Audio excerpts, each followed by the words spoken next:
everybody. What's going on? Hope y'all doing fine. I'm doing pretty well. I really should make. How people make the journals. I'm learning this whole YouTube thing pretty much. Listen, don't sharpen your browser's windows, anything like that. I have the temperature just the way I want it. I don't necessarily have a green screen, but my background is so boring. I'm pretty sure y'all wouldn't want to see that anyway. So I'm going to just create a little green screen. It's kind of cool if you think about it. But anyway, tonight what we're going to do, what we're going to talk about? Banishing, hold on. That's not right. Hold on. The banner. Hold on just a minute.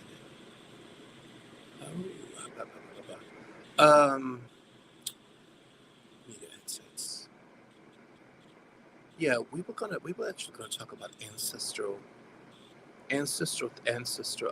veneration. But listen, also too, how to go about working with your ancestors. We have ancestor veneration, of course we do. But how to go about dealing with troubled ancestors, ancestors that may be ancestors that may be troubled, ancestors that may be in a liminal space, that may be in a liminal space that is a liminal space that is not of a high vibration space. Now, keep in mind, dealing with ancestors still in a trauma space. I'm in the process of elevating ancestors.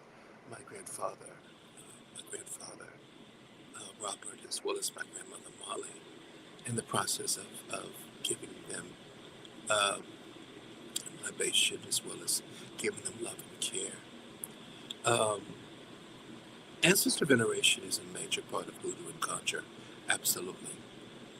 What I'm finding is that, and I've always known this for some time, and you'll find this out too, the longer you stay with this wonderful path, the more you start to understand that your ancestors are a major counterpart in helping you get everything you need and helping you get the things you want, definitely. But also too, and just providing really great insight on everything, whether it be from the spirit world, from the physical world around you, from friends, neighbors. There's nothing like ancestor providing you the insight you need in order to truly understand the world around you, especially those of you that are spiritually talented and that have really beautiful dual spiritual gifts. Your ancestors can absolutely provide the sense of reprieve that you need in order to feel safe while you explore with those gifts. So we're going to talk about how different ways of going about making sure that your ancestors are taken care of. People without, they're taken care of in a way that you can feel, and that both of you, all of you, you as well as your forebearers, can absolutely, everyone's pleased, definitely. So the first thing we're going to do now, ancestor veneration. Now, I've talked about this before, but I have to talk about it one more time. Veneration sites for ancestors should always absolutely have a white cloth. You have to have a white cloth, honey. Now mind you, I don't care what other people are doing all over the world. I don't care. Here in America and in Africa,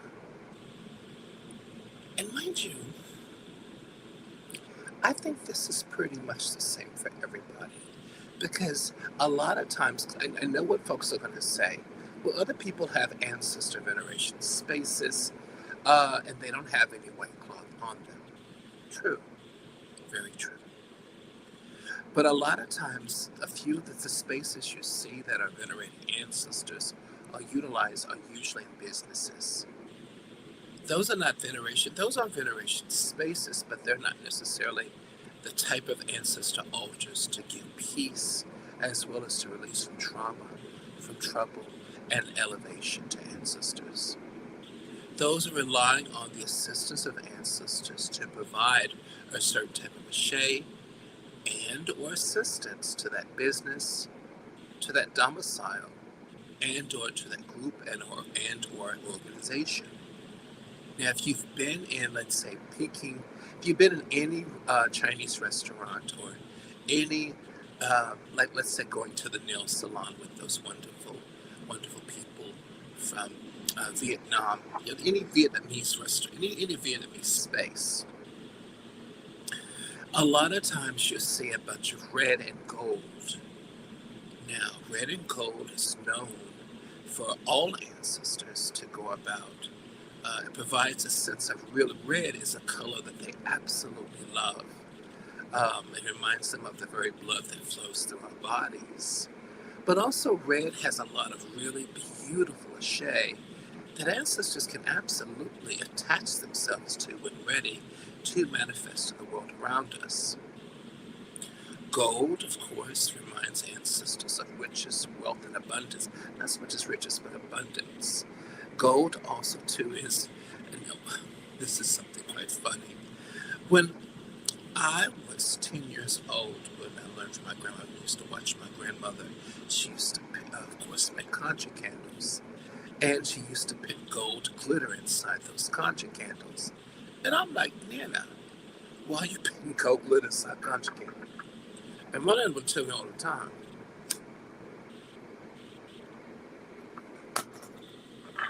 she would say, baby,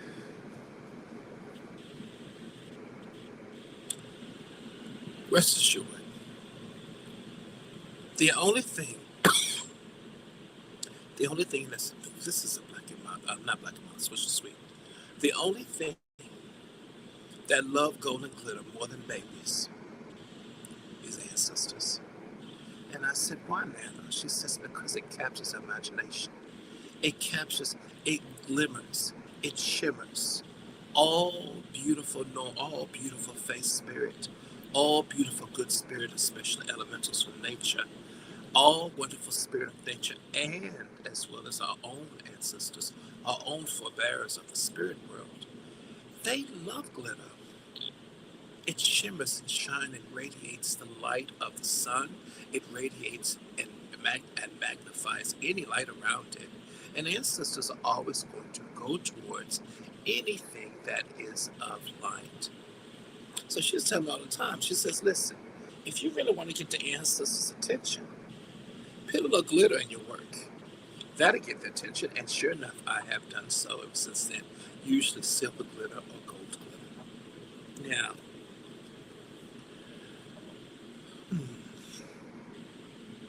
the thing about ancestors, now concerning back to gold, concerning Pan-Asian offerings and altars to ancestors.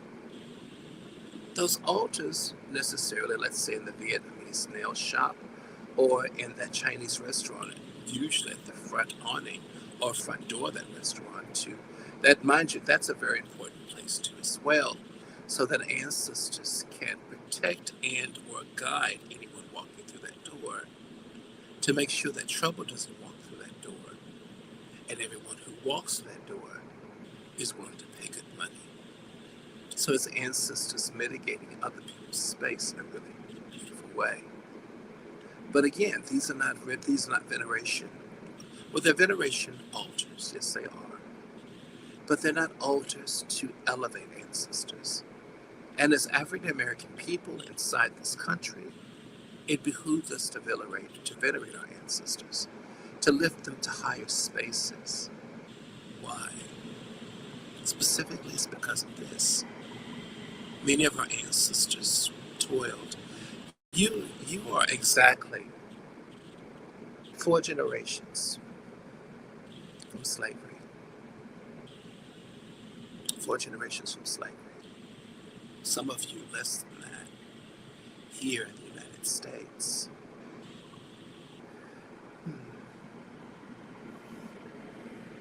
That would need your ancestors to come.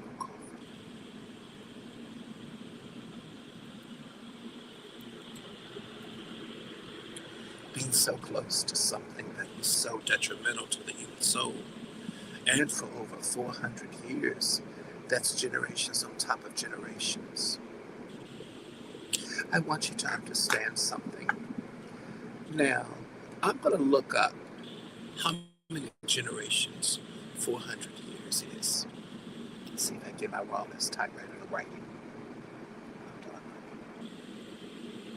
I'm going to type in, and I want AI as soon as my typewriter hooks up to my computer. Now, 400 years is how many generations?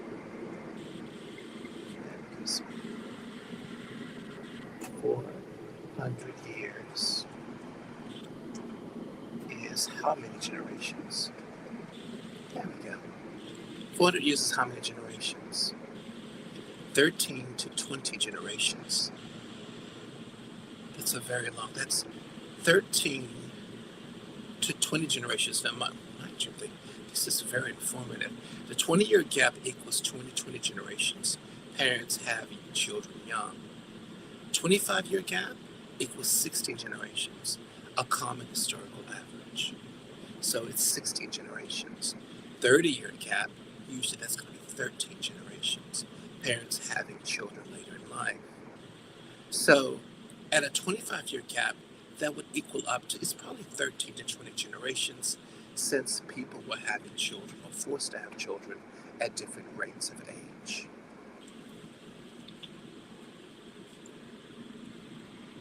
That's a long time. A very long time to pass on the epigenetics of trauma, of bigotry, of hatred, and of darkness. But it is what it is, and not people don't listen, alas. But there are things we absolutely can do about it as root workers, conjurers, as hoodoos. A lot of times, and another reason, just a little sidebar, another reason why it's very, very important for you to understand ancestor veneration as a young hoodoo, specifically for this reason too. The knowledge you want is not going to be in those books of modern day. You don't know where those people get that knowledge from, not even me. And I teach low country Louisiana conjure. All of my conjure basically comes from the low country, comes from ancestors, but not even me.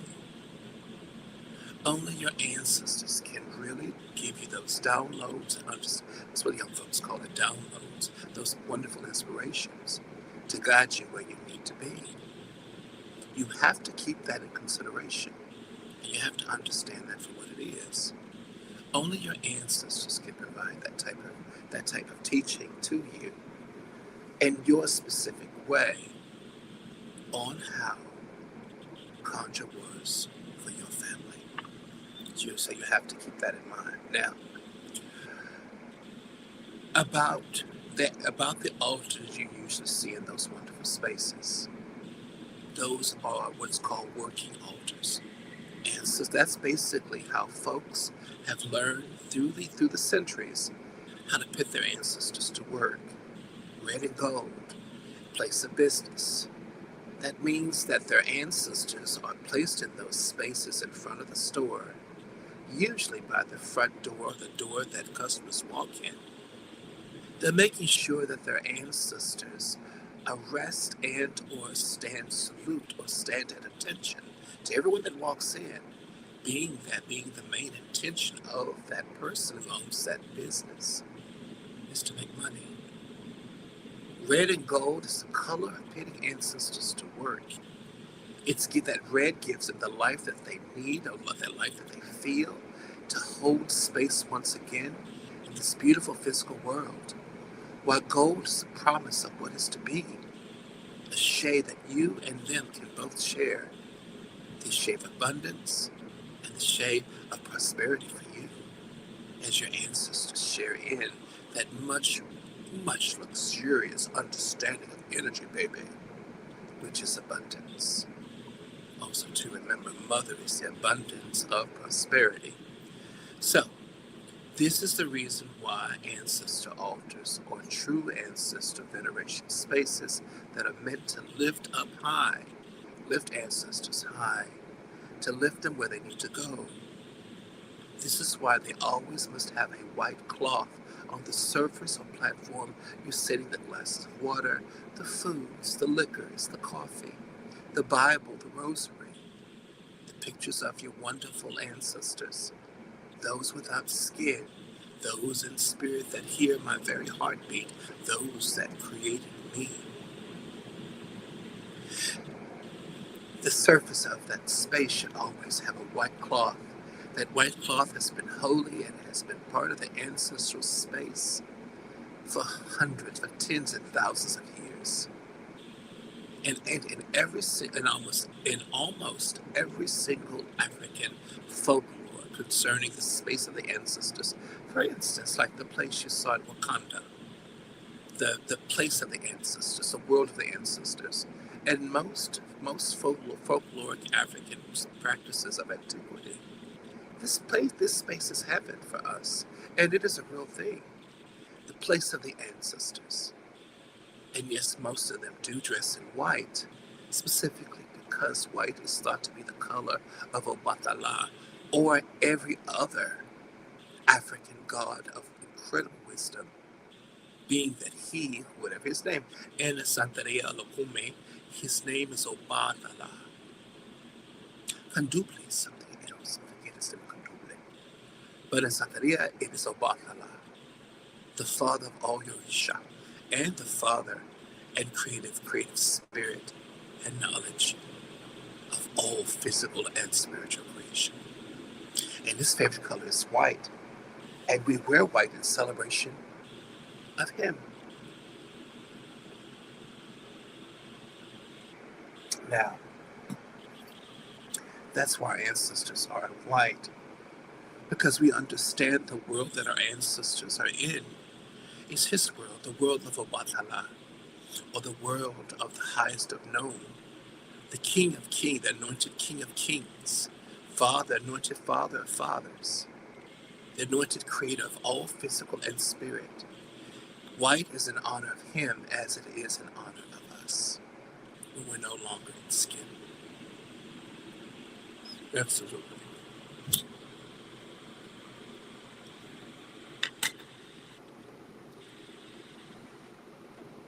This is one of the reasons why you have to make sure that your ancestor altar has a white cloth. Definitely. Absolutely. Now, another thing too as well, now that we've discussed that, now keep in mind, I should have put that document up there too, and wrote the download that document. I think I'll put that in chat. Now that we've discussed a little bit, because there are all types of white cloth ancestor altars, definitely. And that many times for many different reasons. Now, because of slavery and or associated cruelty, whether cruelty because of bondage, the years and decades and centuries of bondage, and or cruelty because of murder, mayhem, misjudgment, just darkness and chaos. Our ancestors, hopefully they are in a safe space when they're on this earth. But many times our ancestors sometimes find themselves in perilous spaces. And sometimes those spaces rob their beautiful lives and take them from us. And many times those ancestors are in rough spaces, even so, especially out of skin. Not everybody makes it to the light. And there have been hundreds and thousands, I would say hundreds of millions of people that walk this earth today. They don't have skin.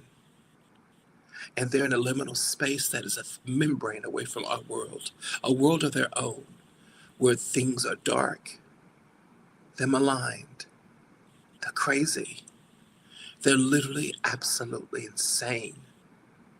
And with those wonderful ancestors and or forebears of our humanity, well, they're lost in those spaces. and they don't know how to get out. So tonight I'm going to teach you how to get them out of that spaces of trauma, those liminal spaces of pain, preconceived notions of one's humanity. The quickest way, but before we talk about how to get them out of the spaces, let's talk about how they got there to begin with.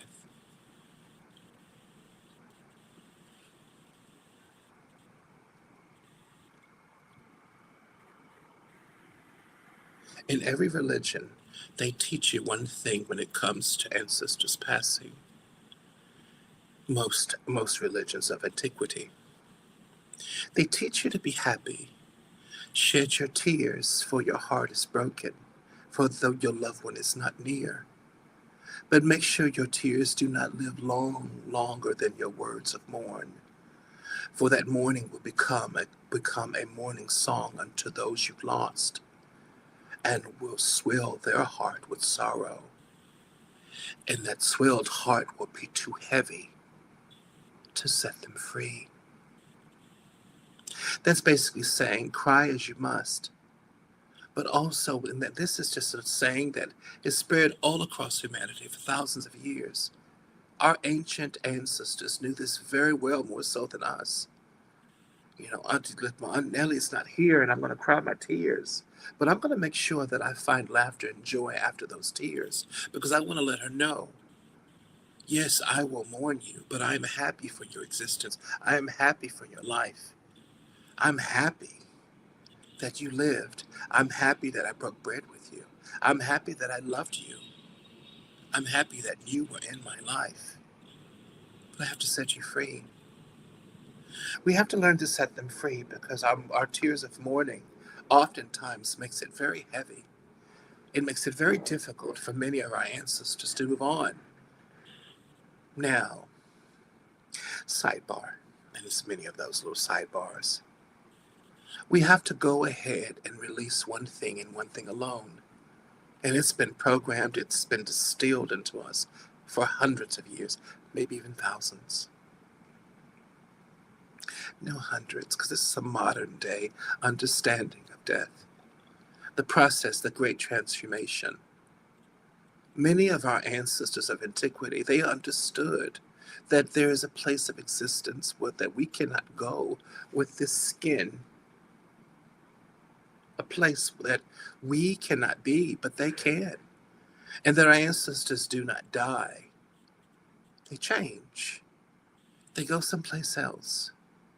Someplace that is close to us, but yet so far away. But their love for us grows and becomes something else, much more formidable, much more powerful, much more beautiful than it ever was, ever could be, maybe more beautiful than we could beyond our imagination. Because they loved us, definitely. Oh, most of them. I'm pretty sure y'all have ancestors out there in YouTube land that you can't stand. Like, oh my God, I'm so glad he gone. Oh, I know. I know that already, honey. Now, we're not going to talk about them. Bless their heart. How did our ancestors get in this space? There are two reasons, maybe three.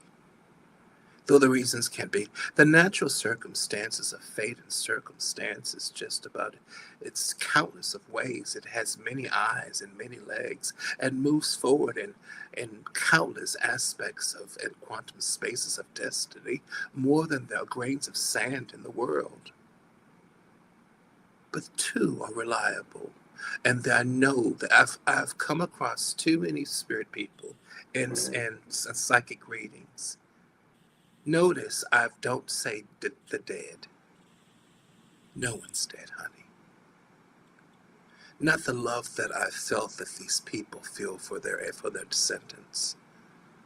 To be dead means the lights are out. There's nothing there. There's nothing for me to tap into as a psychic, because that great off switch that God has in the palm of his hand, it's off.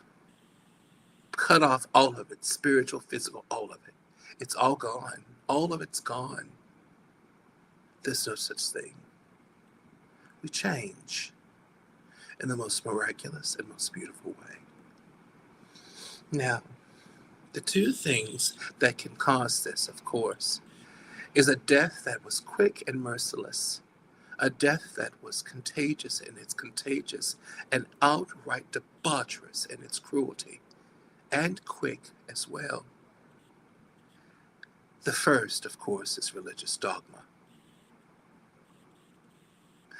I've come across in my 20 some odd years of being a psychic, I've come across more ancestors that are afraid of going to hell.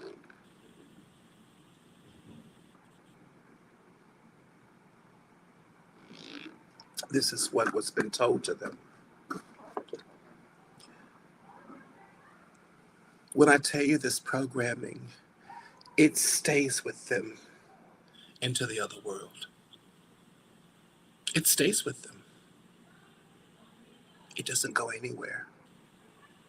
The haunting essence, haunting meaning, and understanding that there's something other, that there's something to be frightened of because of something that you did, something of this impossible misnomer between you and the relationship of the Almighty, of these rules, these impossible rules to follow. Well, you broke one and you're unworthy already. They tell you in these churches, they tell you in these cults of erroneous spirituality. To be born is to sin. What type of shit is that? That a young, beautiful babe, as young and innocent as they are a sinner. What is that word, sin? To understand that word, you have to understand why it was created. To make you feel subservient and to make you feel as if you had no power, no equation in power, no unequivocal understanding of your own being and audacity of your divine free will to explore this world as need be, as long as thou did not hurt yourself or anyone else. You have divine free will to explore as you wish. Sin. What does that word is? We know what sin is, but what's the reason why it was absolutely created? It was created specifically to make you feel less than, to keep you on your toes, a life of walking on eggshells, so that you could not offend this impossibly powerful being we call the anointed Father of creation. To keep you spinning like in a hamster trail, in a hamster circle, hamster wheel, always wondering every moment of your every inconsequential moment of your life, every moment, Father, did I do good?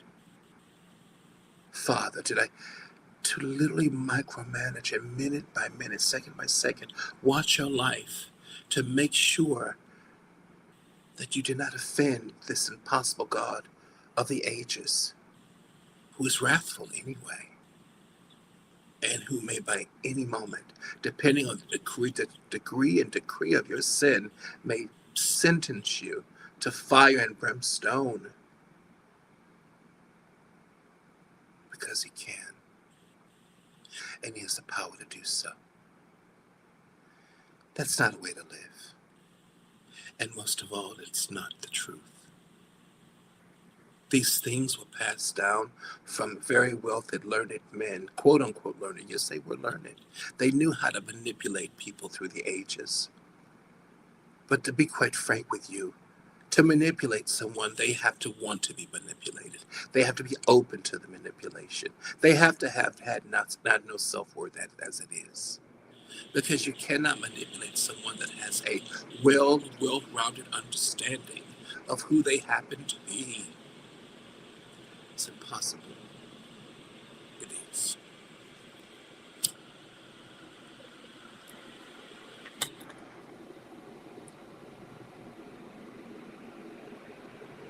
You can't manipulate someone who knows themselves.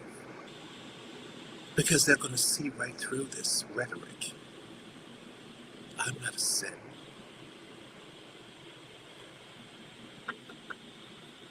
That's why the word was created. The notion, the decree of well-lived experiences, the same experiences we need in order to live a balanced life. We're here to learn in this great classroom we call the living life. But we're told by this false decree behavioral programming. Don't do that, that's a sin. Don't do that, that's a sin. Don't wear that, that's a sin. Don't eat that, that's a sin.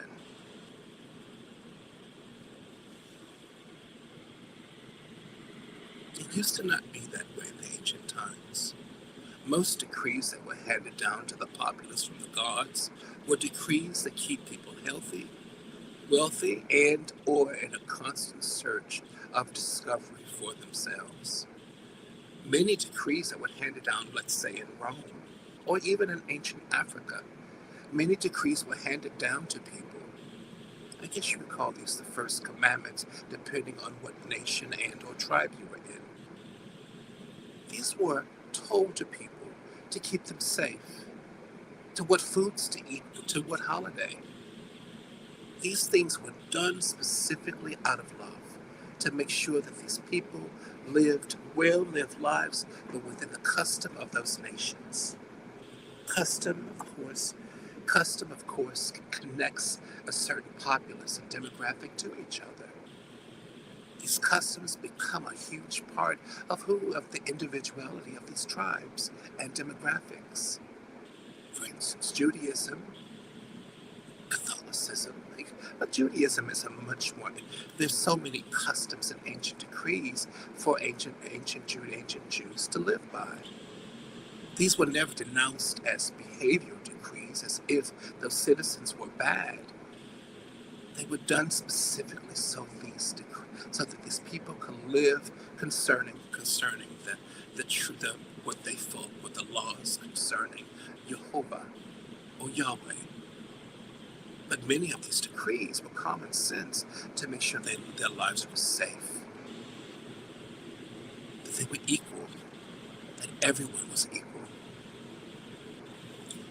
Starting since this Council of Nicaea, and a little bit before then, all of a sudden, men and women were suddenly started to be browbeaten that you're not worthy. And that was done for a reason, concerning Rome, and wanting to dig into people's pockets. If you feel that the priest has a close relationship to God, that he's holier than you, that this church is holier than you, and you need this church to guard over and to micromanage your own behaviors, your own lived experiences, that gives this institution a power over you that is absolutely impossible to look or think beyond.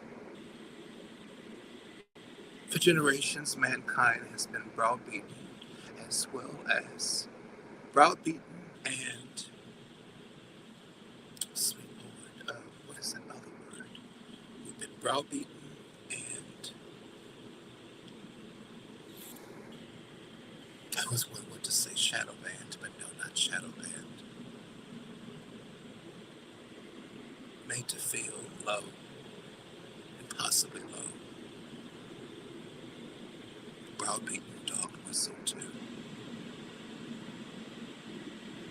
All these impossible dog whistles concerning your divinity and how wrong you are. None of it's true in the whole larger scheme of things concerning the immortal world that your soul will one day be a part of once again. None of it's true.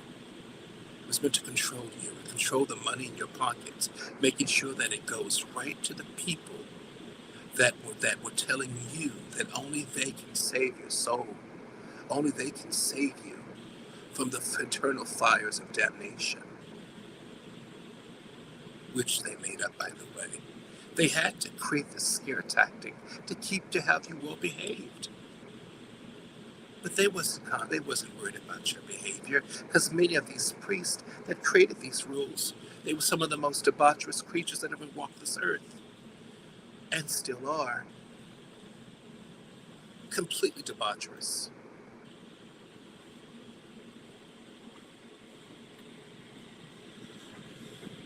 It wasn't about your behavior that they were concerned with. They wanted your money, and they got it. Now, that being said, and I hope you understood my tone and understood how serious, for generations, for nearly 1,200 years, there are countless millions of souls that have not walked into that primordial light, the everlasting light that gathers you up and sweeps you into the highest of heavens, the highest of understandings, back home. They haven't walked through that light because they were frightened that they did something wrong to offend a God. That, to be quite frank with you, God and Goddess absolutely does not care. All that, now, this is what I believe. All that they care, the one thing they don't want you to do, the holy couple, the holy mother and father of physical creation, is not to hurt each other and to always be a true steward of the world that you're placed within, to treasure everything that has been given to you on this earth as if it belonged to you and it was the most beloved of things. To never take anything for granted in physical creation, no matter what animal, what material, from rock to dog, from fish to eagle, from sky to land. It is all a miracle for you to love and take care of, as well as each other. To love thy neighbor as you love yourself. These two things is all that they've ever cared about. And that's because you're meant to find yourself in what you love. You're meant to find yourself in nature. You're meant to find yourself in the eyes of your neighbor. For he or she is you, and you and you and you is he or she. Yes.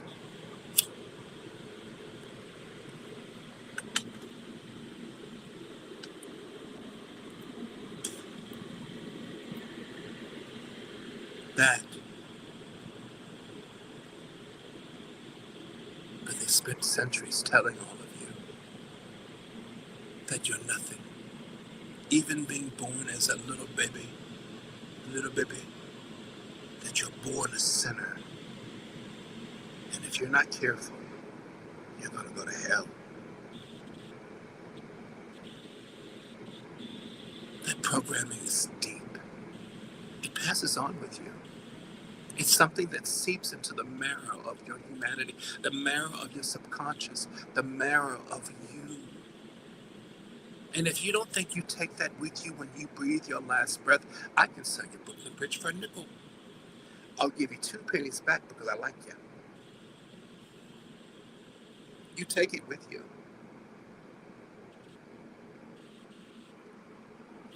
Do you want to know how many spirit that I've found, psychic readings I've done,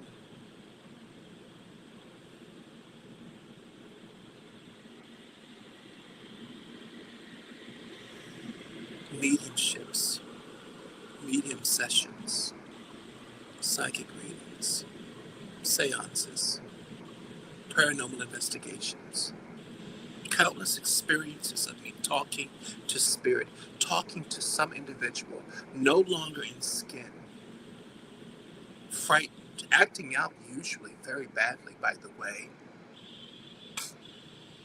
It's hard when you go into an old plantation, when you have the spirit of a man there who passed on over 150 years ago, still there causing trouble, still living in the age of antebellum, still feeling that women shouldn't have the right to vote. Forget about voting. They shouldn't have the right to own property.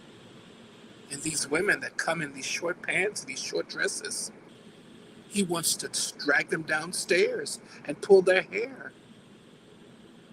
Oh, and when they lie down at night, he wants to get between their legs and treat them like the whores they are.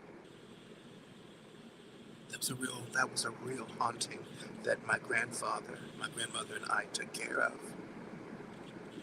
But guess why he was there? Because he had sinned. And that light that it came for him, like it comes for all of us, he was afraid to go through it. And guess what his greatest sin was? But he didn't know it was a sin. And I'm not making excuses for him, because we all know right and wrong. He didn't know it at the time, and I heard this from his very soul. I did not know they were human. I did not know God would hold it against me. But what against you? Slaves.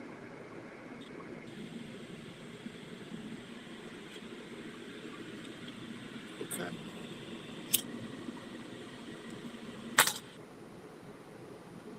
What would you do? Well, be damned on you. I will not help you. Be damned with you. You held my people in bondage. I couldn't do that. My grandfather wouldn't let me do that. My grandmother either. Why, you asks? Because he's a human being.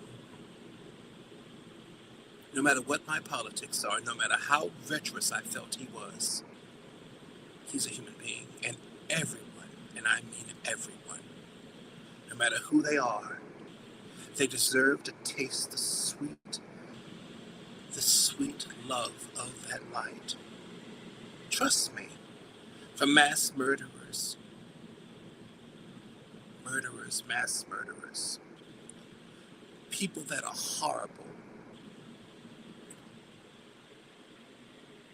they will feel the pain of every life they took, of every debaucherous they did to hurt someone else. You will feel it, and you will feel it as that person. That's called memory recall, life recall. And you have it when you first walk through that light.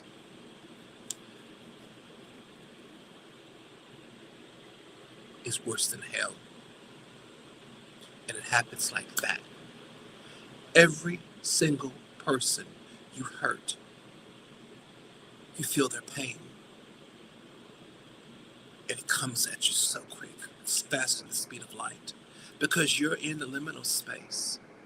Time, quantum space, quantum time doesn't matter. 1 second can be a month, a week, a year. Time over there exists very weird. There's no time. You will feel the pain you cause, and that is the worst hell you could ever imagine. That's why I go treating people the way they need to be treated. The way it is. I treat folks with respect and dignity.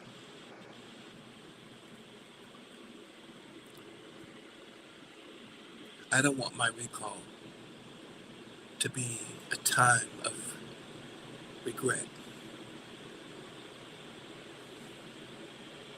When I go before the universe and before my ancestors, I know there are going to be a few people I've hurt their feelings.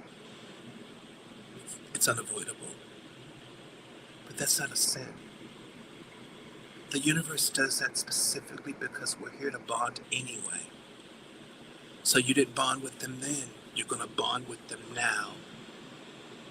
You're going to know how you hurt them. You're going to know what you did. And you're going to know what you should have did. That's the part that stings. That's the part that hurts. Because you have the opportunity to bring resolution to this life. To make this life better than what it was. And you chose the other end. That's the hell. That's as hot as it gets. Some people in the audience are going to ask, how do you know? I've been through 3 near-death experiences. Actually, I've had 4 NDEs. The 4th one piqued my psychic gifts to the point a whole 4 or 5 years I had to go back home to Baton Rouge because I kept hearing spirit all around me. It finally evened out after the 5th or 6th year. But I was around my grandparents who were working psychics, working spirit people of themselves. It was around anyone else, I would have lost my mind.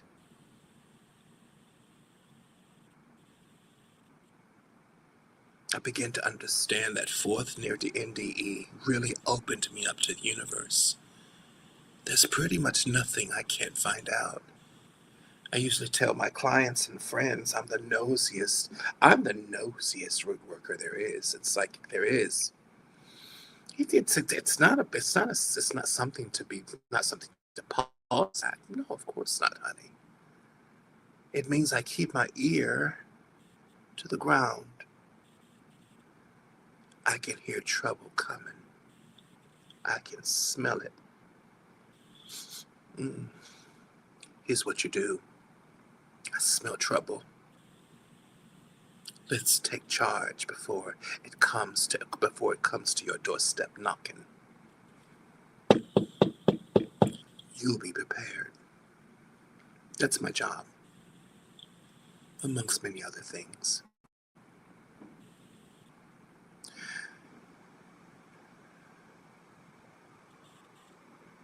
That is what burdens so many people and so many of your ancestors. Here's how you understand if your ancestors are burdened, earthbound, or need to be elevated. And we'll discuss how to elevate them. One way is your own toils in this world. I want you to understand that you are connected to your ancestors in ways you cannot even begin to imagine. Yet many of you don't even acknowledge yours because you think it's demonic. That was a trick too as well. I'll prove it to you. Washington, D.C. Pull out a dollar bill, and I want you to look at it. Any denomination of money. That white man you see on that dollar bill is dead. Well, he's no longer in skin. We don't say dead. Each time you spend it, that Ashe venerates him, his family, and the country that minted that money and placed him on it. Your Ashe is going to a venerated elder that is not your family. Washington, D.C., Lincoln's Memorial. They have statues erected to venerate people that are no longer in skin. Washington, D.C. basically is a whole entire ancestor veneration space. They just did it with architecture and buildings and statue. But yet, for us to have a white cloth table with a candle and the pictures of our loved ones no longer in physical life, that's demonic. The people, they've always known what they've told you is wrong, but yet they do it. Why do you think they put those men on those paper bills? They know every time you spend it, you give your Ashe, you make that money powerful. Mind you, that money has no gold reserves to back it up. Nothing backs this money up but your belief in it, your trust in it. In God we trust. That's the only thing. Your belief that money is good for is good for exchange of services. The moment you stop believing that money is worth those exchange of services in whole, it won't even be worth the linen paper that it's printed on. It's all a spiritual game that you give your Ashe to every single day and don't even know it. But yet, when we create an ancestral space with a wet cloth, just venerating our poor, beautiful ancestors, our little ancestors, it's demonic. That's not true. And they know it. The last one to understand this is you. You're the last one in the whole equation. And you've ever wondered how they become more powerful and they're able to run everything into the ground. And why black people and people of color have had such a hard way to go, because the odds have been stacked up against you spiritually. These people have been running esoteric circles around you for hundreds of years, and they have one hell of a head start. And everything they've told you not to do, they do. That they know the powers behind it, and they do it. Don't touch that water. Don't drink from that tree. Don't eat from that tree. Don't walk on that place. Why? But yet they do it because they know the power behind it. They understand. Your ancestors carry this programming with them. These social, psychic, spiritual idiosyncrasies, they carry them long into the spiritual world after they leave skin, after they breathe their last breath. They carry these things with them into the spirit world. And you do have divine free will. It is the greatest gift from the anointed Heavenly Father. He allows that. He doesn't. The great father, great mother don't create puppets. You are a child, not a marionette. A living, breathing, beloved child. It would be cruel to attach strings to your hands and to your feet. They've given you free will because they love you. And the powers that be know that, and they've tried to control you. That being said, that free will, because of fear, has kept so many from going through that light. And suddenly you become earthbound. A man or woman outside of skin, in that no man's place, in a world you don't belong. So all you can do now is haunt like a haint. And eventually, the longer you're in this space of physicality with no claim, no physical stake in it, you're now haunting the thing. You're haunting that room. You're haunting that person. You're haunting that building. Looking for some type of reprieve until either my grandmother, grandfather, or myself come along.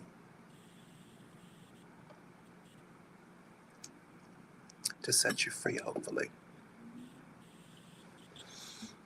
This has been the situation for countless individuals. So how do we help? One, you will know that your ancestors are earthbound based on your toils and tribulations. Ancestors that are clearly in the light, they're not earthbound. They don't weigh on you. You see, the fact that they don't cross over, what they don't understand is that their misery with not going into the light attaches to you. Working 4 or 5 jobs and not getting ahead. Been planning on saving money for this new business, this new dream, this new goal, and suddenly something happens. You got to spend that money all over and just have to start all over again. You just can't catch a break. And that's been in your life. That conundrum has been in your life for generations.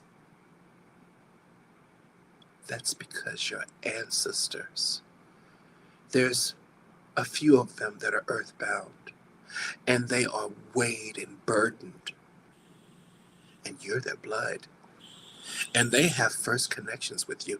You are literally going through that burden with them, and you're in skin.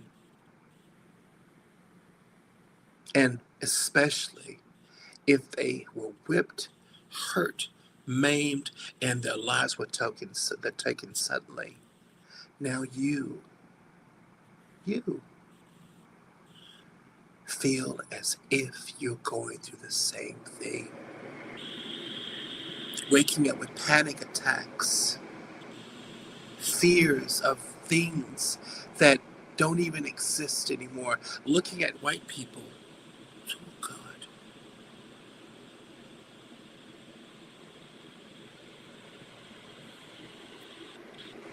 when you have every right to be here too. It's gotten better with the latter generations. But these horrid idiosyncrasies that are quite unfortunate and mishappen from nowhere. They come from nowhere. There's no conscientious understanding behind them. It's called epigenetics. And when your ancestors are epigenetics is when ancestors pass on behavioral and or experiences via their experience and or trauma, and it sticks to you. You have a physical body and a spirit body. Your physical body, they gave you your hair color, your eye color, your smile and dimples. How beautiful is a beautiful baby. What a handsome young man or young woman. But your spirit body, they gave, especially if they went through trauma, your fear of water, fear of closed spaces, your incredible gift to cook. You don't need a cookbook, just know how to cook just by looking at it, eyeballing it.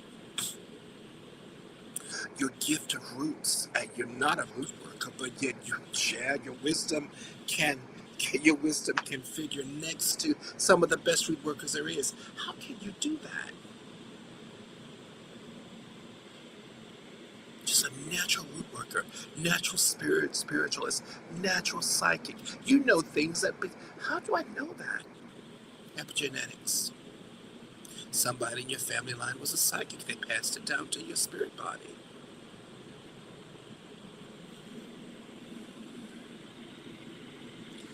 You know when your ancestors are burdened, and there are hundreds and millions of people that cannot live the life they want to live.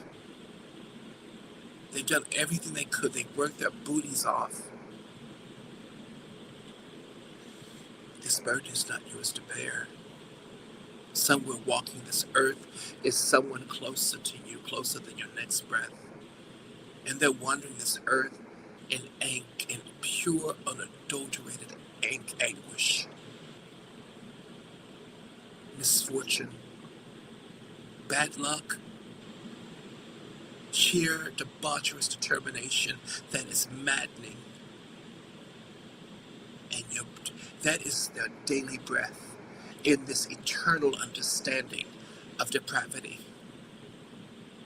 And you're breathing it in. You're just taking it all in.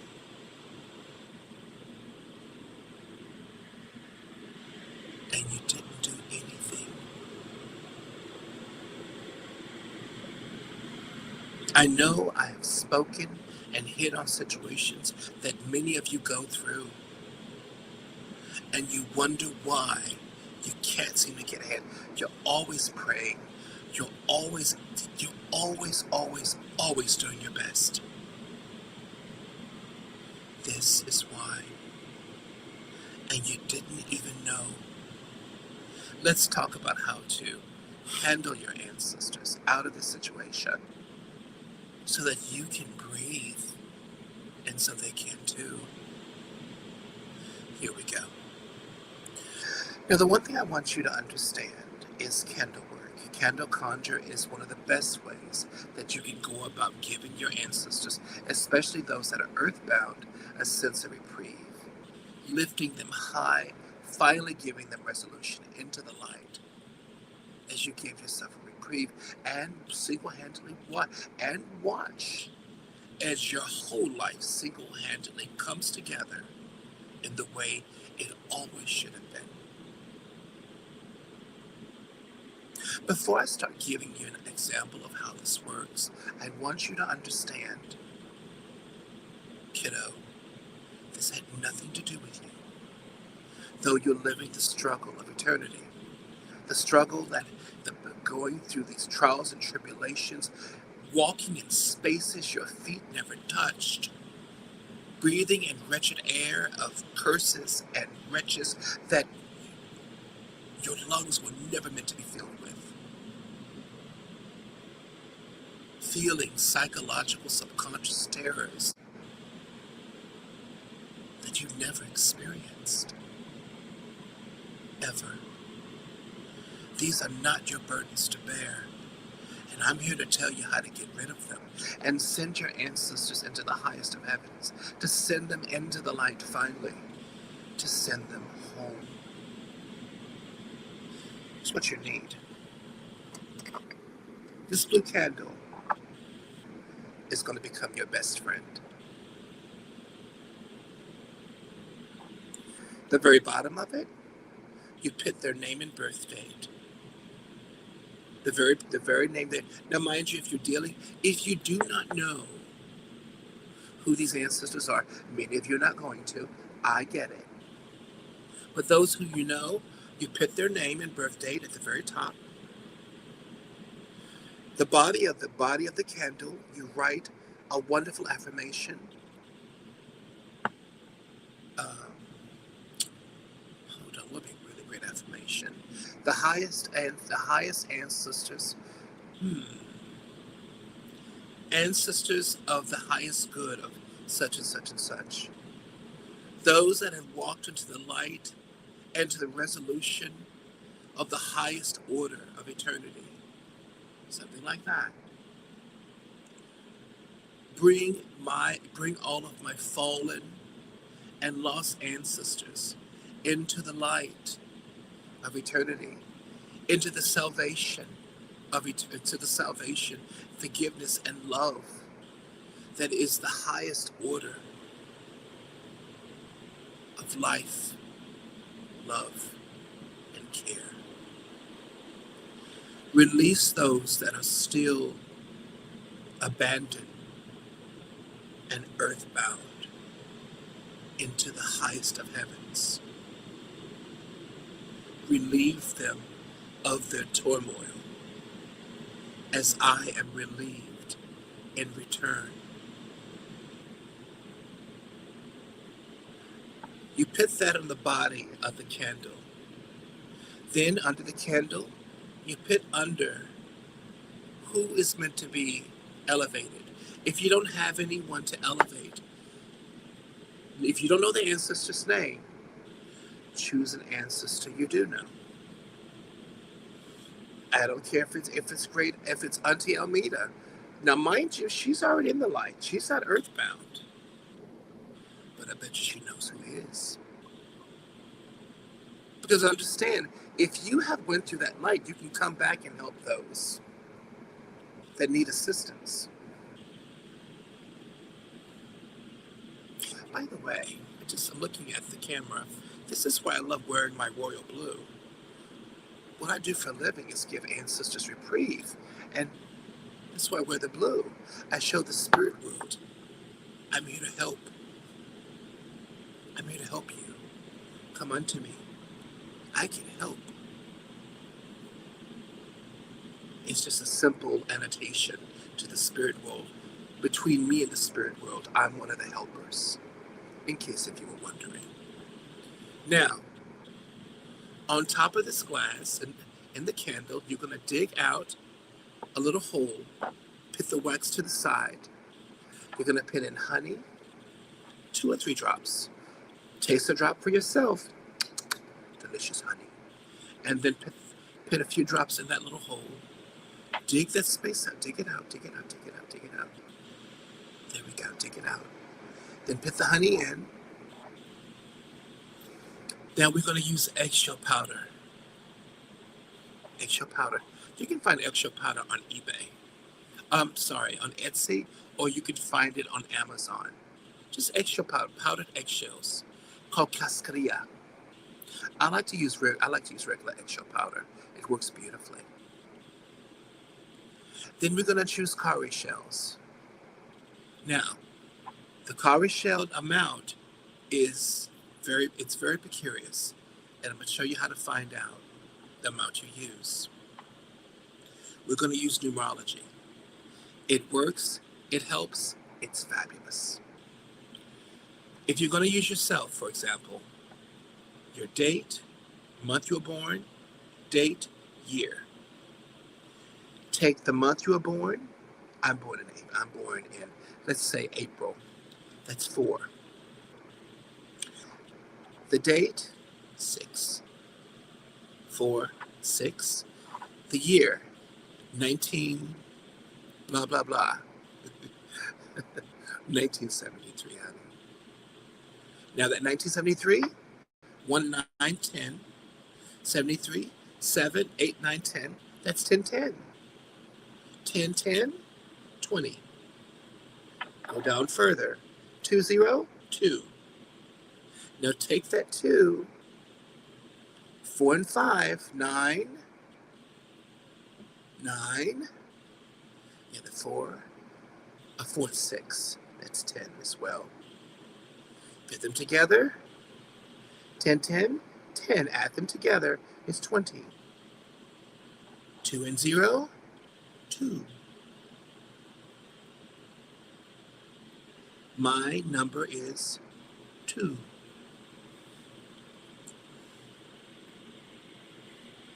Now rewind the video and go back through that. Now, mind you that those dates aren't real. I want y'all finding my number. Though it's easy to find, and it doesn't matter anyway. But it matters to the spirit world greatly. Absolutely does matter. Boil, condense that number down to you get 1 digit. No greater than 10.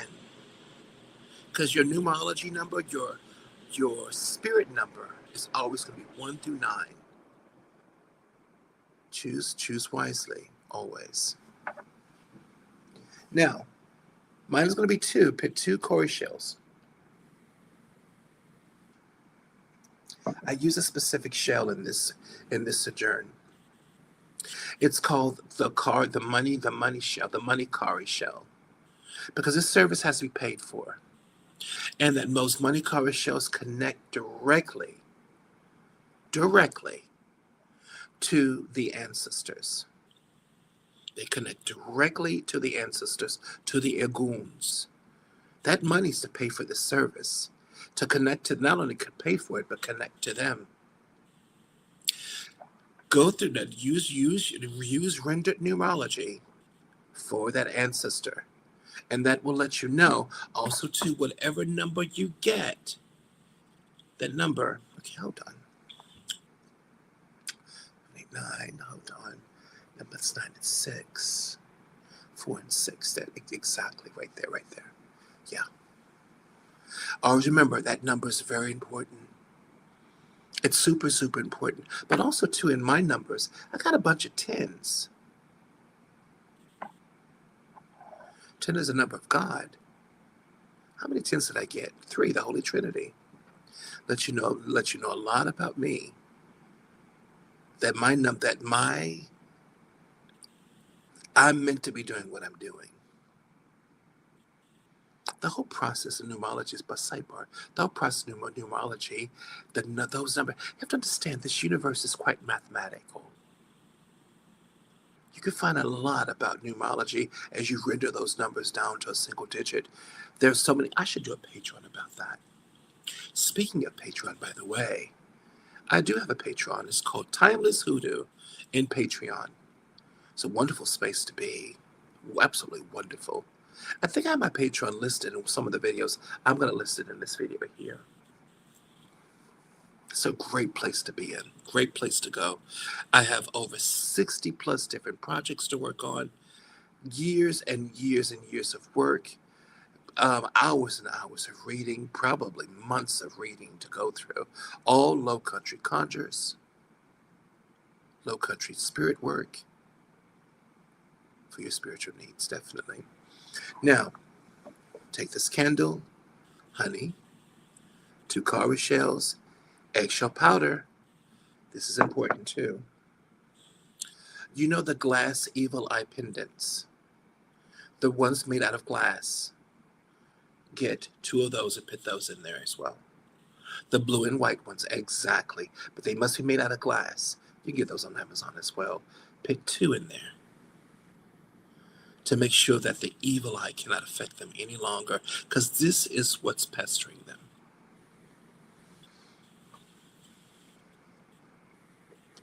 Y'all don't believe me. Slavery did a mother father on our ancestors. When I tell you, and I was so shocked when I saw it the first time. There are slave owners that are still ruling heavy over their slaves, our ancestors, like these dark balls of energy collecting at these little spirits. I was shocked to find that they're still doing the debaucherous things that they did to our ancestors. They're still goddamn doing it. Cross them all into the light. I know those people go home.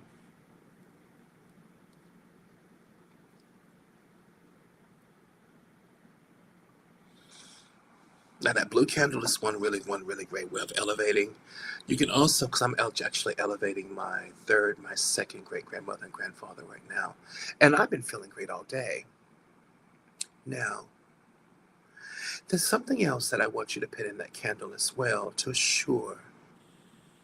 But this is going to take a little bit of a mixture, and I want you to listen to the ingredients very carefully.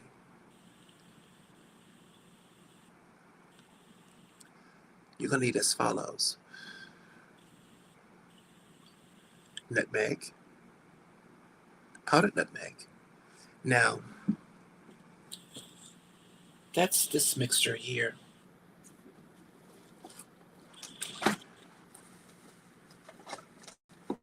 Here's my eggshell powder here. And I should have this in my apothecary shelves downstairs, but I use this mixture here. I call this my candle conjure power. It is henbane. Now, I want you to be very careful with henbane. Henbane is extremely poisonous. You only need just a tiny bit. Nutmeg, cinnamon,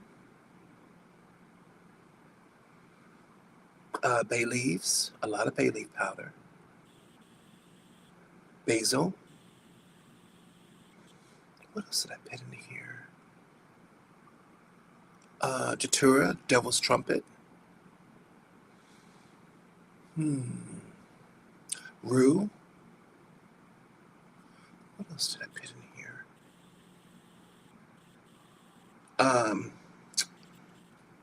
Cedar wood. I'm figuring it out now, honey. Cedar wood chips, all ground into a powder, by the way. Hold on. What else did I put in here? Blue lotus. I need to put blue lotus too. What else did I put in here? Orris root, valerian root, galangal. Last but not least, I know it's another root too as well. Oh, mugwort. Thank you, mugwort. Now, many of you would say, especially witches and conjurers out there, tea, that is extremely powerful. It's meant to be. Oh, and wormwood. Thank you very much. Wormwood. Why? How powerful that is. Extremely powerful. It's meant to be, sweetheart. Elevating your ancestors is to free them from their chains and bonds. We don't know what's keeping them earthbound. That mugwort and wormwood is going to free them from all dark energies. That henbane is going to make sure that they can't be touched and can be used to quench in case if they are, used to quench the thirst of any soul feeding off of them. Something is keeping them earthbound, and I guarantee you, if they've been earthbound here more than a century, something is feeding off of them. The cinnamon is to make the remedy quick. The purple lotus is to make it relaxing. Cedar is to add sovereignty. Bay leaves, of course, is just to add a sense of fire to the element too, to make sure that this can go through exactly as you wish, and to make sure your affirmation written on the body of that candle stays true until the last bit. And the orris root provides love. Mugwort adds power, and the other roots just back it up to make sure that you get what you want.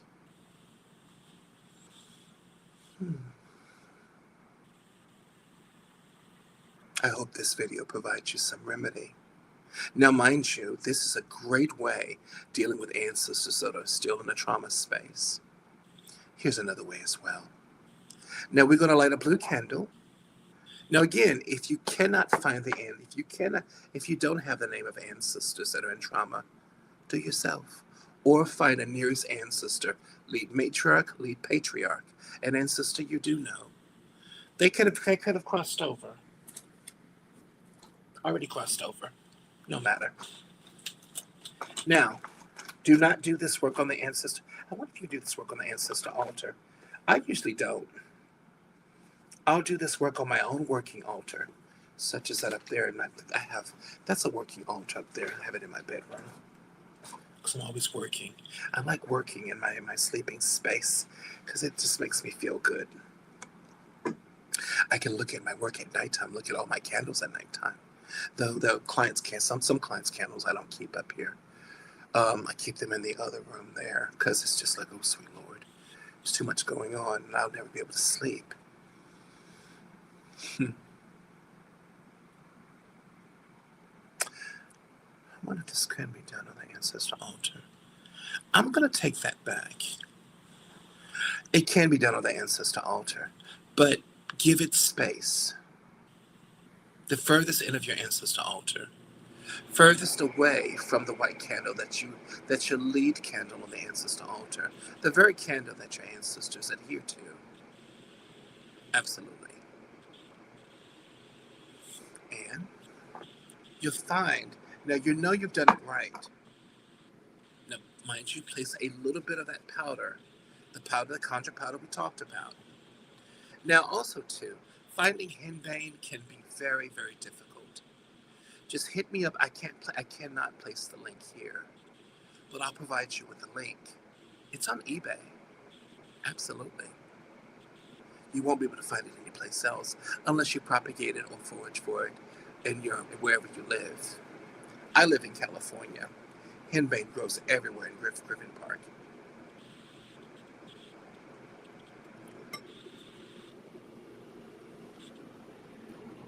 And this should give your ancestors reprieve. You know you've done right when you feel wonderful. You feel like something's been taken off your shoulders. Continue to light these candles for that next 6 weeks. Stop. When you feel that things are lifting up off of you, there's a reprieve in your beautiful life. Opportunities are just coming left and right. Then you may not need to continue it. If things haven't seemed to go to normal, if things are still kind of heavy slightly, anytime you have bad luck, you don't feel that things are lifting, light it again. This may take some time. Also, too, if you want to, you can also put 4 glasses of water around it, blue glasses of water around it, glasses with bluing, Mrs. Stewart's bluing, with 1 tab of camphor in each glass. Now surround those glasses around the lead conjure candle, north, south, east, and west. And some folks are going to simply say, what the hell is this? That ain't going to work. This remedy has been in my family for generations. Of course it works. Why don't you know that? Why don't you know how to help your ancestors out of a traumatic space? Why don't you know any of this? You will never be as powerful as you feel that you are, or even think that you are, until most, if not all, of your ancestors are in the process of healing or in a higher space. Our ancestors walked this earth before us. They absolutely are connected to us in incredible ways. And it's your job to help take care of them, to make sure that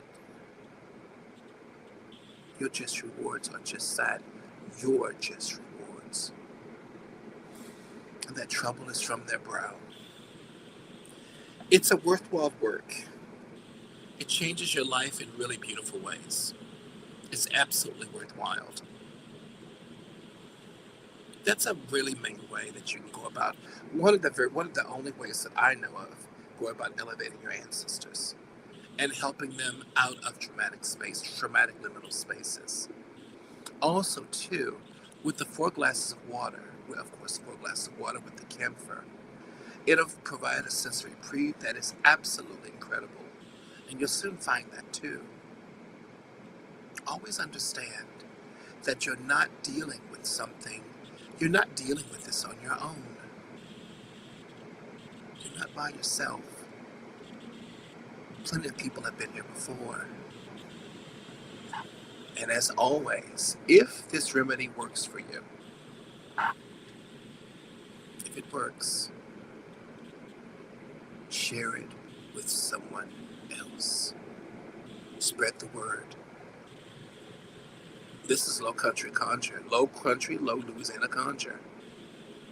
But if it works, and it will work, please tell someone else. Spread the word. Be of helping to them. That'll help bless you. You'll get blessed for that. You absolutely will. All right, everybody. This is Theodore Ballou. Hello, everyone. It is now Monday, August 3rd, at 7 minutes after 1 a.m. Pacific Standard Time. Again, my name is Theodore Ballou, and I'm signing out. Now, if there's anyone in here, mind you, people have been coming in and out, probably because my presentation is not very appealing, and everybody's into these stars these days. But if y'all want to come up to chat, come up and talk to me. I haven't told anyone I was on here. I need to start doing the digest thing. I really do.